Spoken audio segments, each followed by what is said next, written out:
صفحہ نمبر 254 اور ہمارا سبجیکٹ چل رہا ہے غزوہ احزاب یعنی عرب کی متحدہ جنگ ذوالقعدہ سن 5 ہجری۔ اس کا ایک ویلاگ ہم بیان کر چکے ہیں، یہ دوسرا ویلاگ ہے۔ سیرت النبی اردو زبان میں سرور عالم صلی اللہ علیہ وآلہ وسلم کی سیرت پر جامع ترین کتاب سیرت النبی صلی اللہ علیہ وآلہ وسلم، علامہ شبلی نعمانی رحمۃ اللہ، علامہ سید سلیمان ندوی رحمۃ اللہ۔ اعوذ باللہ السمیع العلیم من الشیطان الرجیم، بسم اللہ الرحمن الرحیم، الحمد للہ رب العالمین والصلاة والسلام علی رسولہ محمد وعلی آلہ واصحابہ اجمعین۔ بلال تجھ پر نثار جاں ہو کہ خود نبی نے تجھے بلایا، نصیب ہو تو نصیب ایسا، غلام ہو تو بلال جیسا۔ نماز اقصیٰ میں جب پڑھائی تو انبیاء اور رسل یہ بولے، نماز ہو تو نماز ایسی، امام ہو تو امام ایسا۔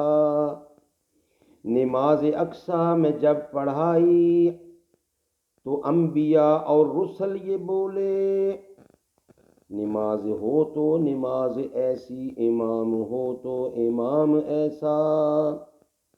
در نبی پر یہ عمر بیتے ہو ہم پہ لطف دوام ایسا، مدینے والے کہیں مقامی ہو ان کے در پہ قیام ایسا۔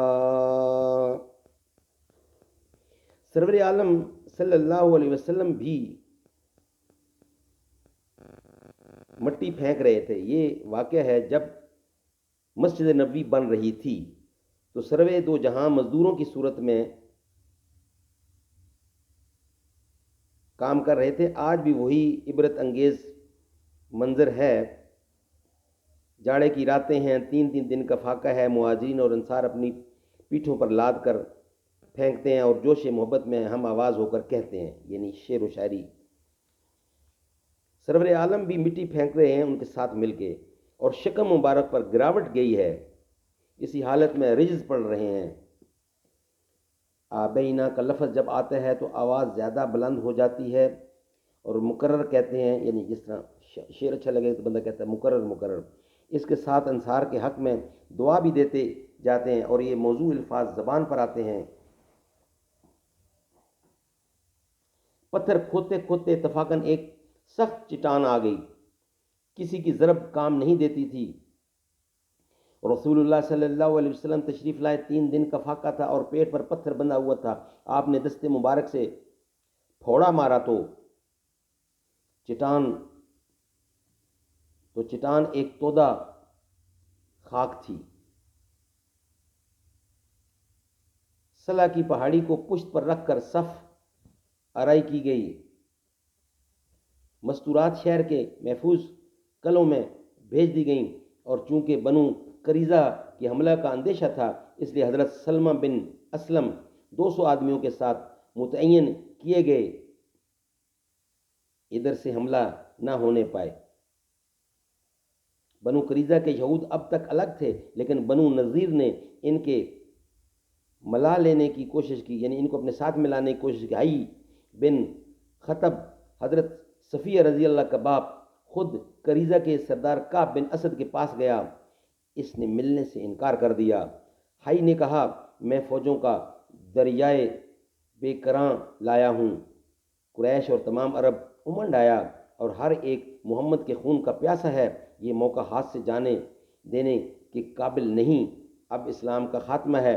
کعب اب بھی راضی نہ تھا، اس نے کہا، میں نے محمد کو ہمیشہ صادق الوعد پایا، ان سے عہد شکنی کرنا خلاف مربت ہے، لیکن حی کا جادو رائیگاں نہیں جا سکتا۔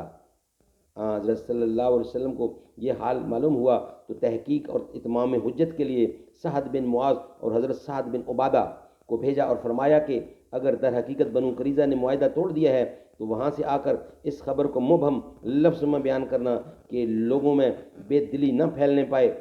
دونوں صحابوں نے بنو قریظہ کو معاہدہ یاد دلایا تو انہوں نے کہا ہم نہیں جانتے محمد کون ہے اور معاہدہ کیا چیز ہے۔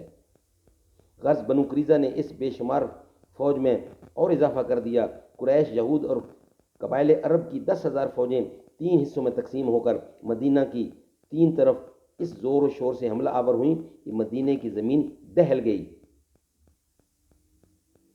اس واقعہ کی تصویر خود اللہ تعالیٰ نے کھینچی ہے، قرآن کریم میں پورا واقعہ ہے۔ انشاءاللہ اس کو نیکسٹ ویلاگ میں بیان کیا جائے گا۔ اللہ تعالیٰ ہمیں اس پہ عمل کرنے کی توفیق عطا فرمائے۔